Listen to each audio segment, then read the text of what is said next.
नमस्कार दोस्तों, स्वागत है आपका पीडब्ल्यू ओनली आईएएस में। आज हम एक ऐसे पीरियड के बारे में बात करने वाले हैं जो पैराडॉक्सेस से भरा हुआ है। एक ऐसा पीरियड जिसमें वायलेंस भी है, कॉन्फ्लिक्ट भी है और कल्चर भी। जी हाँ, हम बात कर रहे हैं इंडिया के मेडिवल पीरियड के बारे में। वही मेडिवल पीरियड जो हमारे देश के लिए काफी यूनिक रहा। एक तरफ यहाँ पॉलिटिकल इंस्टेबिलिटी, मैसिव वायलेंस और बारबरिक फॉरेन इन्वेजन्स देखे गए, तो वहीं दूसरी तरफ इसी समय में आर्ट, लिटरेचर और रिलीजन के फील्ड्स में भी एक्स्ट्रा ऑर्डिनरी डेवलपमेंट हुई। तो चलिए आज के इस वीडियो में हम इस मेडिवल पीरियड के पैराडॉक्सेस को और डिटेल्ड और स्ट्रक्चर्ड तरीके से एक्सप्लोर करते हैं और समझने की कोशिश करते हैं कि कैसे इन कॉन्ट्रडिक्शंस ने भारत के हिस्ट्री को एक नई आइडेंटिटी दी। दोस्तों, जैसा कि हमने पहले ही बताया कि मेडिवल पीरियड इंडिया के लिए एक डायनेमिक और ट्रांसफॉर्मेटिव फेज है जिसमें इन्वेजन्स, कल्चरल कॉन्फ्लुएंसेस, टेक्नोलॉजिकल इनोवेशंस और मैग्निफिसेंट आर्किटेक्चर एक साथ देखने को मिले। इस पीरियड में एक तरफ सदर्न इंडिया में चोलाज और विजयनगर जैसे ग्रेट नेटिव एम्पायर्स फ्लरिश कर रहे थे, तो दूसरी तरफ नॉर्दर्न इंडिया में फॉरेन से आए इस्लामिक एम्पायर्स जैसे कि दिल्ली सल्तनत और उसके बाद मुगल एम्पायर का राइज हुआ। इस दौरान रूलर्स अपने किंगडम्स और पावर के एक्सपेंशन के लिए आपस में भी लड़ते रहे। एग्जाम्पल के लिए गंगा वैली में लोकेटेड कन्नौज पर कंट्रोल के लिए गुर्जरा प्रतिहारा, राष्ट्रकूट और पाल डायनेस्टी के बीच काफी वायलेंट कॉन्फ्लिक्ट्स हुए और इस लॉन्ग स्टैंडिंग स्ट्रगल को त्रिपाटाइट स्ट्रगल के नाम से जाना जाता है, जिसे हम आगे देखेंगे। लेकिन इन सब में भारत के मेडिवल हिस्ट्री की अगर कोई सेंट्रल थीम रही तो वो है यहाँ इस्लामिक रूल का एडवेंट और उसका मैसिव एम्पायर्स में तब्दील होना। आइए पहले समझते हैं कि आखिर इंडिया में इस्लामिक रूल की शुरुआत कैसे हुई। वैसे तो भारत में इस्लाम का आगमन 8th सेंचुरी में ही हो गया था, जब 712 एडी में मोहम्मद बिन कासिम ने सिंध पर अटैक किया। लेकिन उसके इस इन्वेजन का इंडिया की इंटरनल पॉलिटिक्स पर ज्यादा गहरा असर नहीं पड़ा और इसी वजह से उस समय इस्लाम यहाँ फैल नहीं पाया। इंडिया में इस्लामिक रूल की असल शुरुआत आमतौर पर 1000 एडी से मानी जाती है, जब गजनी का महमूद ने भारत पर अपने हमले शुरू किए। हिस्टोरियंस के मुताबिक 11th सेंचुरी में महमूद ने लगभग 17 बार भारत पर अटैक किया। इस दौरान उसने गुजरात के सोमनाथ मंदिर पर भी हमला किया और इसे तहस नहस कर दिया। महमूद गजनी के इस बारबरस अटैक ने इंडिया के इंटरनल पॉलिटिक्स पर बहुत बड़ा इम्पैक्ट पड़ा और यहाँ इस्लामिक रूल का रास्ता और स्ट्रांग हो गया। महमूद गजनी के बाद भारत पर लूट मार और कब्जे की नीयत से आने वाला अगला बड़ा इस्लामिक इन्वेडर था मोहम्मद घौरी, जो घुरीद डायनेस्टी से संबंधित था। 1192 एडी में मोहम्मद घौरी ने सेकेंड बैटल ऑफ तराइन में पृथ्वीराज चौहान को हरा दिया। इस जीत के बाद उसने अपने विश्वास पात्र कमांडर कुतुबुद्दीन ऐबक को दिल्ली की कमान सौंप दी। ऐबक ने यहाँ पर स्लेव डायनेस्टी की नींव रखी, जो दिल्ली सल्तनत का पहला चैप्टर माना जाता है। और इसी मोमेंट से शुरुआत हो गई एक नई कहानी की, दिल्ली सल्तनत की कहानी, जिसने अगले कई सालों तक भारत के इतिहास को बहुत ज्यादा प्रभावित किया। दिल्ली सल्तनत एक कलेक्टिव नाम है जिसके अंदर अलग अलग इस्लामिक डायनेस्टीज ने भारत पर अपना रूल स्टैब्लिश किया। इनमें सबसे पहला था मामलूक या स्लेव डायनेस्टी, जिसका रेन 1206 से लेकर 1290 एडी तक रहा। दिल्ली का पहला सुल्तान बना कुतुबुद्दीन ऐबक, जो मोहम्मद घौरी का ट्रस्टेड कमांडर था। ऐबक के बाद दिल्ली के अगले सुल्तान बने शम्सुद्दीन इल्तुतमिश। इल्तुतमिश के रूल को दिल्ली सल्तनत की कंसोलिडेशन फेज माना जाता है। उनकी सबसे बड़ी अचीवमेंट थी उनका डिप्लोमेटिक ब्रिलियंस। उन्होंने अपनी स्मार्ट पॉलिटिक्स से भारत को चंगेज खान के इन्वेजन से बचाया, जो उस वक्त एक बहुत ही बार्बरिक और डिस्ट्रक्टिव फोर्स के रूप में उभर रहा था। इल्तुतमिश के बाद उसकी बेटी रजिया सुल्तान ने गद्दी संभाली। वो दिल्ली सल्तनत की पहली और इकलौती फीमेल रूलर बनी, लेकिन उनका रूल ज्यादा लंबा नहीं चला। रेडिकल क्लर्क्स और टर्किश नोबल्स को एक औरत का सुल्तान बनना मंजूर नहीं था और एक साजिश के तहत उन्हें मार दिया गया। रजिया के बाद उनके भाई मुइजुद्दीन बहराम शाह ने तख्ता संभाला, लेकिन उनका रूल वीक और शॉर्ट लिव्ड रहा। आखिरकार स्लेव डायनेस्टी का अंतिम रूलर था कैकूबाद, जिसके पतन के बाद दिल्ली सल्तनत की गद्दी मामलुक डायनेस्टी से खलजी डायनेस्टी के हाथों में चली गई। खलजी डायनेस्टी का रूल 1290 से 1320 एडी तक माना जाता है। इसके फाउंडेशन रखी थी जलालुद्दीन फिरोज खलजी ने। उनके बाद डायनेस्टी का सबसे पावरफुल और नोटेबल रूलर था अलाउद्दीन खलजी। उसने दिल्ली सल्तनत में कई इंपॉर्टेंट एडमिनिस्ट्रेटिव रिफॉर्म्स किए, जैसे रेवेन्यू सिस्टम का रीऑर्गेनाइजेशन करना, मार्केट और प्राइस कंट्रोल पॉलिसीज, और सोसाइटी को रेगुलेट करने के लिए नए रूल्स। इन रिफॉर्म्स का इफेक्ट इतना बड़ा था कि सल्तनत की इकोनॉमी और गवर्नेंस दोनों काफी स्टेबल होने लगे, और इन रिफॉर्म्स का साफ असर लोगों की लाइफ पर दिख रहा था। मिलिट्री फ्रंट पर भी अलाउद्दीन खलजी काफी सक्सेसफुल रहा। अपनी शार्प स्ट्रेटजी के चलते उसने मंगोल इन्वेजन्स को भारत में आने से रोका, जो उस समय दिल्ली सल्तनत के लिए सबसे बड़ा एक्सटर्नल थ्रेट था। एक्सपेंशन के मामले में उसने जैसलमेर, चित्तौड़गढ़, मालवा और गुजरात को अपने एम्पायर में मिला लिया। सदर्न इंडिया के एक्सपेंशन में उसका ट्रस्टेड जनरल मलिक कफूर ने एक की रोल प्ले किया। मलिक कफूर ने दिल्ली सल्तनत की आर्मी के साथ वारंगल, मदुराई और होयसला अंपायर पर सक्सेसफुल रेड्स किए, जिससे सल्तनत का साउथवर्ड एक्सपेंशन हुआ और उसका प्रेस्टीज भी बढ़ा। लेकिन 1316 एडी में अलाउद्दीन खलजी की डेथ के बाद सल्तनत में एकदम क्यास फैल गया। मलिक कफूर ने खुद को सुल्तान बनने की कोशिश की, लेकिन कुछ ही महीनों में उसकी भी हत्या कर दी गई। इसके बाद दिल्ली सल्तनत में कूप्स, असैसिनेशन और पॉलिटिकल इंस्टेबिलिटी का सिलसिला चल पड़ा, जिससे खलजी डायनेस्टी की पावर धीरे धीरे खत्म हो गई। खलजी डायनेस्टी के बाद जो पावर सत्ता में आई थी वो थी तुगलक डायनेस्टी। 1320 में गयासुद्दीन तुगलक ने दिल्ली सल्तनत की अगली फेज की शुरुआत की और तुगलक डायनेस्टी की फाउंडेशन रखी। ये डायनेस्टी 1320 से 1413 एडी तक बनी रही। गयासुद्दीन के बाद उनका बेटा मोहम्मद बिन तुगलक गद्दी पर आया, जिसके दौरान सल्तनत का टेरिटोरियल एक्सटेंशन अपने पीक पर पहुंच गया। मोहम्मद बिन तुगलक अपनी एम्बिशियस लेकिन कॉन्ट्रोवर्शियल पॉलिसीज के लिए मशहूर था। मोहम्मद बिन तुगलक इन्हीं कॉन्ट्रोवर्शियल डिसीजंस में से एक डिसीजन था कैपिटल को दिल्ली से सदर्न इंडिया के दौलताबाद शिफ्ट करना। ये एक तरह का फोर्स्ड माइग्रेशन था, जिसमें दिल्ली के नोबल्स, सैयद, शेख्स और उलेमा को जबरदस्ती दौलताबाद भेजने पर मजबूर किया गया। जो नोबल्स इस माइग्रेशन के लिए तैयार नहीं थे, उनको सुल्तान ने बहुत क्रूअल्टी से पनिश किया और कईयों को तो मौत के घाट भी उतार दिया गया। लेकिन फरिश्ता के रिकॉर्ड्स के मुताबिक जब मंगोल्स ने पंजाब पर अटैक किया, तब सुल्तान को मजबूरन उन एलिट्स को वापस दिल्ली बुलाना पड़ा। इसके अलावा भी और भी कई सारे कारणों की वजह से मोहम्मद का ये कैपिटल ट्रांसफर वाला डिसीजन फेल हो गया। इस पूरे एक्सपेरिमेंट की वजह से मुस्लिम एलिट्स के दिल में सुल्तान के खिलाफ गुस्सा और नफरत बढ़ने लगी, और जब 1351 एडी में मोहम्मद बिन तुगलक की तबीयत बिगड़ने की वजह से मौत हो गई, उस समय तक सल्तनत अंदर से काफी वीक और डिवाइडेड हो चुका था। उसके बाद आया फिरोज शाह तुगलक। उनके रूल में सल्तनत कुछ हद तक स्टेबल रहा, लेकिन उनके मरने के बाद सिविल वॉर्स और इंटरनल राइवलरीज और ज्यादा बढ़ गई। इसी बीच 1398 एडी में सेंट्रल एशिया से एक रूथलेस इन्वेडर तिमूर या फिर तमरलेन ने भारत पर हमला किया। तिमूर ने दिल्ली को लूटकर यहाँ बारबरिक तरीके से मैसेकेर किया, जिसमें लगभग 1 लाख लोगों की मौत हुई। उस वक्त दिल्ली दुनिया का सबसे प्रॉस्परस सिटीज में से एक था, इसलिए तिमूर के लिए यह जीत एक बड़ी विक्ट्री थी। अपने अटैक के बाद तिमूर ने अपनी विक्ट्री के तौर पर खिज्र खान को दिल्ली की गद्दी पर बैठाया। इस तरह शुरू हुई सैयद डायनेस्टी। खिज्र खान ने खुद तो सुल्तान डिक्लेयर नहीं किया, बल्कि तिमूर का रियात ए आला यानी वसल बनाकर ही रूल किया। खिज्र खान के बाद आया मुबारक शाह, जो अपनी स्ट्रॉन्ग मिलिट्री पावर और फर्म रूल के लिए जाना गया। उसने ग्रेजुअली तिमूर की नॉमिनल अथॉरिटी से इंडिपेंडेंस स्टैब्लिश कर ली। मुबारक शाह के बाद मोहम्मद शाह और फिर सैयद अलाउद्दीन ने सल्तनत को संभाला। अलाउद्दीन सैयद डायनेस्टी का आखिरी रूलर था।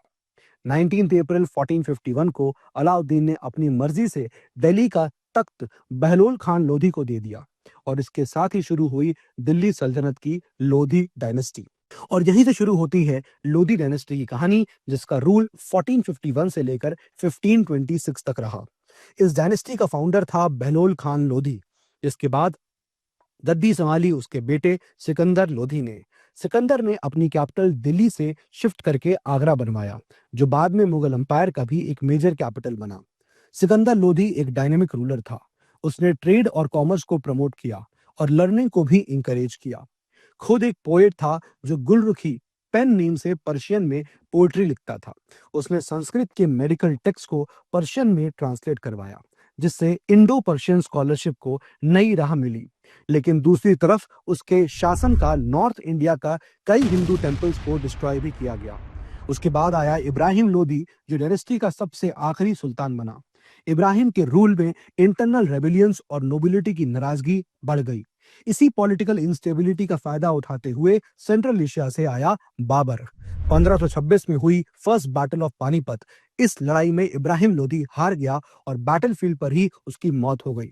इस डिफीट के साथ ही दिल्ली सल्तनत का अंत हुआ और भारत में एक नए युग का प्रारंभ हुआ, मुगल अंपायर, जिसे हम आगे अभी देखेंगे। खैर, दिल्ली सल्तनत के दौरान भारत में सिर्फ पॉलिटिक्स और वॉर्स ही नहीं, बल्कि कल्चर, आर्किटेक्चर और लिटरेचर में भी बड़े चेंजेस आए। इस दौरान बने इंडो इस्लामिक मॉन्यूमेंट्स जैसे कुतुब मीनार, अलाई दरवाजा, तुगलकाबाद फोर्ट आज भी मेडिवल इंडिया की शानदार विरासत को दिखाते हैं। इसी जमाने में लिंग्विस्टिक फ्यूजन से एक नई बोली का जन्म हुआ, जो आगे चलकर उर्दू के रूप में उभरी। तो दोस्तों, जैसा कि हमने अभी देखा कि बाबर की जीत के साथ भारत में मुगल अंपायर की दस्तक हो चुकी है। फर्स्ट बैटल ऑफ पानीपत 1526 के बाद बाबर ने अपनी पावर कंसोलिडेट करने के लिए 16 मार्च 1527 को बैटल ऑफ खानवा लड़ी और मेवाड़ के राणा सांगा को हरा दिया। इस जीत ने भारत में बाबर के रूल को और ज्यादा मजबूत बनाया। 26 दिसंबर 1530 को बाबर की डेथ हुई और उसके बाद उसका बेटा हुमायूं गद्दी पर बैठा। लेकिन हुमायूं अपने एम्पायर को ज्यादा दिन तक संभाल नहीं पाया। 1540 में बैटल ऑफ कन्नौज में उसे शेर शाह सूरी ने हरा दिया और मुगल रूल टेम्पररी खत्म हो गया। लगभग 15 साल बाद 1555 में सफाविद सपोर्ट से हुमायूं ने अपना एम्पायर वापस जीत लिया, लेकिन उसकी जीत ज्यादा दिन तक नहीं हो सकी। 1556 में एक एक्सीडेंट में हुमायूं की डेथ हो गई। इसके बाद अफगान जनरल हेमू ने दिल्ली कैप्चर कर ली, लेकिन मुगल रीजेंट बैराम खान की मदद से हुमायूं का बेटा अकबर ने 5 नवंबर 1556 को सेकेंड बैटल ऑफ पानीपत में हेमू को हरा दिया। इसी विक्ट्री से मुगल एम्पायर को दोबारा स्टैब्लिश होना पक्का हो गया। अकबर ने मुगल एम्पायर को एक इंक्लूसिव और स्टेबल शेप दिया। उसने जजिया टैक्स खत्म किया और ऐसे पॉलिसीज बनाए जो हिंदू सब्जेक्ट्स को भी अपना बनाने वाली थी। उसने अपने कोर्ट और मिलिट्री में नॉन मुस्लिम्स को भी हाई पोजीशन पर रखा, जिसमें बीरबल, तानसेन, राजा टोडरमल और मान सिंह सबसे प्रोमिनेंट थे। अकबर के रेन में आर्ट्स, लिटरेचर और लर्निंग का रेनेसां हुआ, जो इस्लाम और हिंदुइज्म के एलिमेंट्स का मिक्स था। अपनी इंक्लूसिव पॉलिसीज और विजनरी लीडरशिप की वजह से अकबर आज भी भारत के सबसे महान शासकों में से एक माना जाता है। 26 अक्टूबर 1605 को अकबर की डेथ हुई और इसका बेटा सलीम, जो हिस्ट्री में जहांगीर के नाम से मशहूर हुआ, तख्त पर बैठा। जहांगीर एक कल्चर्ड और आर्ट लविंग एम्परर था। उसके रेन में मुगल पेंटिंग और आर्किटेक्चर ने नए हाइट्स टच किए, लेकिन पॉलिटिकली उसके रूल में स्टेबिलिटी कम थी। नोबल फैक्शंस और इंटरनल चैलेंजेस एम्पायर को वीक कर रहे थे। 1627 में हेल्थ इश्यूज के कारण जहांगीर की डेथ हो गई। उनके बाद एम्पायर की डोर उनके बेटे शाहजहां ने संभाली। शाहजहां के रेन को मुगल एम्पायर का गोल्डन एज ऑफ आर्किटेक्चर माना जाता है। उसने रेड फोर्ट, जामा मस्जिद और ताजमहल जैसे शानदार मॉन्यूमेंट्स बनवाए, जो आज ही मुगल ग्रैंडोर के सिंबल्स हैं। लेकिन शाहजहां के दौरान एक नया ट्रेंड उभरने लगा, इस्लामिक रिवाइवलिस्ट मूवमेंट्स, जो धीरे धीरे अकबर के लिबरल और इंक्लूसिव पॉलिसीज को रिप्लेस कर रहे थे। शाहजहां अपने बड़े बेटे दारा शिकोह को अपना सक्सेसर बनाना चाहता था, लेकिन सक्सेशन के दौरान एक खूनी वॉर ऑफ सक्सेशन छिड़ गई। दारा शिकोह को लिबरल और सूफी आइडियाज का सपोर्टर माना जाता था, लेकिन उसका छोटा भाई औरंगजेब ने उससे और अपनी बाकी भाइयों को मार दिया और 1658 में खुद एम्परर बन गया। उसने अपने पिता शाहजहां को आगरा फोर्ट में कैद कर दिया, जहां 1666 में शाहजहां की मौत हो गई। औरंगजेब का रूल मुगल हिस्ट्री का सबसे लंबा और सबसे कंट्रोवर्शियल रेन माना जाता है। उसने एक स्ट्रिक्ट इस्लामिक ओरिएंटेशन अडॉप्ट किया, जजिया टैक्स दोबारा इम्पोज किया, इस्लामिक कन्वर्जन्स को इंकरेज किया और फतवा ए आलमगिरी कंपाइल करवाया, जो एक वास्ट कलेक्शन था इस्लामिक लॉस का। उसके रूल में सिख गुरु तेग बहादुर को एग्जीक्यूट करवाया गया, जिससे सिख कम्युनिटी में रिसेंटमेंट बढ़ गया और वहां से मिलिटराइजेशन का प्रोसेस स्टार्ट हुआ, जो आगे चलकर खालसा मूवमेंट का फाउंडेशन बना। औरंगजेब ने अपना ज्यादातर रेन डेक्कन कैंपेन्स में गुजारा। उसने बीजापुर और गोलकोंडा जैसे शक्तिशाली सल्तनत को एनेक्स कर लिया, लेकिन मराठास के साथ उसकी लंबी स्ट्रगल ने मुगल ट्रेजरी और रिसोर्सेज दोनों को एग्जॉस्ट कर दिया। सल्तनत की वीक वेल्थ खत्म होने लगी और औरंगजेब की प्रोलॉन्ग्ड एब्सेंस ने गवर्नेंस को भी अनस्टेबल कर दिया। जहां अकबर एक टॉलरेंट और इंक्लूसिव एम्परर के रूप में ग्रेट मुगल माना जाता है, वहीं औरंगजेब को एक डीपली डिवाइसिव रूलर माना जाता है। कुछ हिस्टोरियंस का मानना है कि उसकी रिलीजियस इंटॉलरेंस और हार्श पॉलिसीज ने मुगल पॉलिटी की यूनिटी तोड़ दी, लेकिन कुछ हिस्टोरियंस उसकी एक अलग इमेज भी देते हैं। वो कहते हैं कि औरंगजेब ने कुछ हिंदू टेम्पल्स और इंस्टीट्यूशंस को फाइनेंस किया, अपने ब्यूरोक्रेसी में पहले से ज्यादा हिंदूज को इंक्लूड किया और कभी-कभी हिंदूज और शिया मुस्लिम्स के खिलाफ बाइगॉट्री को अपोज भी किया। इसी वजह से औरंगजेब का रूल एक पैराडॉक्स माना जाता है। एक तरफ वो मुगल एम्पायर का सबसे बड़ा टेरिटोरियल एक्सपेंडर था, तो दूसरी तरफ उसके पॉलिसीज ने ही मुगल स्टेट की फाउंडेशंस को वीक कर दिया, जिससे उसके बाद एम्पायर धीरे धीरे डिक्लाइन की तरफ बढ़ने लगा। चलिए, यहाँ तक तो हमने नॉर्थ इंडिया के मेडिवल पीरियड को काफी डिटेल में देख लिया। अब हम आगे बढ़ते हैं सदर्न इंडिया की ओर और देखते हैं कि मेडिवल पीरियड के दौरान साउथ इंडिया में क्या चल रहा था। सबसे पहले बात करते हैं अर्ली मेडिवल पीरियड की। अर्ली मेडिवल पीरियड में सदर्न इंडिया का सबसे मेजर एम्पायर था the great Chola empire. Cholas अपनी ब्रिलियंट एडमिनिस्ट्रेशन और स्ट्रॉन्ग नेवल पावर के लिए मशहूर थे। उन्होंने सदर्न इंडिया और इंडियन ओशन के ट्रेड रूट्स को पूरी तरीके से डोमिनेट किया और साथ ही श्रीलंका और साउथ ईस्ट एशिया में भी एक्सपीडिशंस किए। राजराज चोला और राजेंद्र चोल के रेन में चोला एम्पायर अपने पीक पर पहुंच गया। उन्होंने बृहदेश्वरा टेम्पल, गंगाई कोंडा चोलपुरम जैसे मैसिव मॉन्यूमेंटल टेम्पल्स बनवाए और साथ ही शानदार स्कल्पचर आर्ट भी डेवलप किया। ऐसे ही कुछ शानदार स्कल्पचर आर्ट के एग्जाम्पल्स हैं नटराज के ब्रॉन्ज स्कल्पचर्स, जो चोला आर्ट का फाइनेस्ट एग्जाम्पल है। दोस्तों, चोला एम्पायर की अचीवमेंट्स इतने सारे हैं कि उन सब को इस वीडियो में कंप्लीट कर पाना असंभव है, इसलिए हम चोला एम्पायर को किसी और वीडियो में डिटेल से समझेंगे। अभी हम आगे बढ़ते हैं मेडिवल पीरियड में और बात करते हैं बहमनी सल्तनत की, जिससे 1347 एडी में अलाउद्दीन बहमान शाह ने स्टैब्लिश किया। उन्होंने अपनी कैपिटल गुलबर्गा में बनाई, जो आज के कर्नाटका का हिस्सा है। बहमनी सल्तनत में पर्शियन और डेक्कन कल्चर्स का एक यूनिक फ्यूजन देखने को मिला, जो आर्ट, एडमिनिस्ट्रेशन और आर्किटेक्चर में क्लियरली दिखा। इसके बाद कुछ नोटेबल रूलर्स आए, जैसे मोहम्मद शाह वन, मोहम्मद शाह टू, फिरोज शाह बहमनी, जिन्होंने एम्पायर का एक्सपेंशन किया। फिरोज शाह ने दौलताबाद के पास एक ऑब्जर्वेटरी भी बनवाई। उन्होंने हिंदूज को लार्ज स्केल पर एडमिनिस्ट्रेशन में इंक्लूड किया और अपने किंगडम को और एक्सपैंड किया। 1422 एडी में आया अहमद शाह वन, जो सूफी सेंट गेसू दराज के डिवोटी थे और इसलिए वली के नाम से मशहूर हुआ। उन्होंने वारंगल को एनेक्स किया और अपनी कैपिटल गुलबर्गा से बीदार शिफ्ट कर दिया। 1463 एडी में मोहम्मद शाह III सिर्फ 9 साल के एज में सुल्तान बना और उसका प्राइम मिनिस्टर महमूद गवान किंगडम का डी फैक्टो रूलर बन गया। गवान की लीडरशिप में एम्पायर का एक्सपेंशन हुआ, लेकिन 1482 में झूठे ट्रीजन चार्जेस के चलते उसको एग्जीक्यूट कर दिया गया। महमूद के डेथ के बाद बहमनी सल्तनत का डिक्लाइन स्टार्ट हुआ और 1526 तक ये 5 इंडिपेंडेंट सल्तनत अहमदनगर, बेरार, बीदार, बीजापुर और गोलकोंडा में डिवाइड हो गया। खैर, उसी समय सदर्न इंडिया में एक और मेजर एम्पायर फ्लरिश कर रहा था, जिसका नाम है विजयनगर एम्पायर। इसकी फाउंडेशन 1336 में हरिहरा और बुक्का ने रखा था। विजयनगर के रूलर्स को रायास कहा जाता था, जिन्होंने अपने एम्पायर में आर्किटेक्चरल और कल्चरल अचीवमेंट्स को प्रमोट किया और इकोनॉमी को स्ट्रेंथन किया। विजयनगर को अलग अलग टाइम पर 4 डायनेस्टीज ने रूल किया। संगम डायनेस्टी, जिसकी फाउंडेशन हरिहरा और बुक्का ने रखा। सलुवा डायनेस्टी, जिसका रेन 1485 से 1505 एडी तक चला। तुलुवा डायनेस्टी, इसे विजयनगर एम्पायर का गोल्डन पीरियड माना जाता है।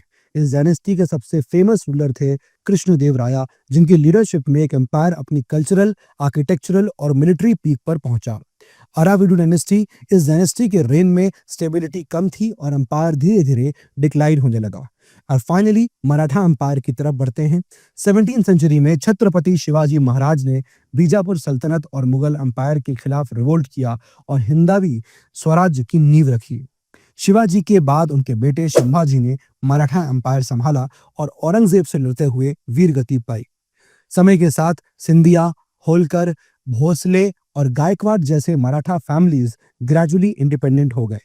लेकिन 1761 में थर्ड बैटल ऑफ पानीपत में मराठास को दुर्रानी अंपायर के हाथों भारी हार हुई और finally third Anglo Maratha war के बाद 1818 में मराठा कॉन्फेडरेसी का अंत हो गया और इसी के साथ मेडिवल पीरियड का अंत होकर मॉडर्न इंडिया की शुरुआत हुई, जिसे आप नीचे के डिस्क्रिप्शन में दिए लिंक पर क्लिक कर देख सकते हैं।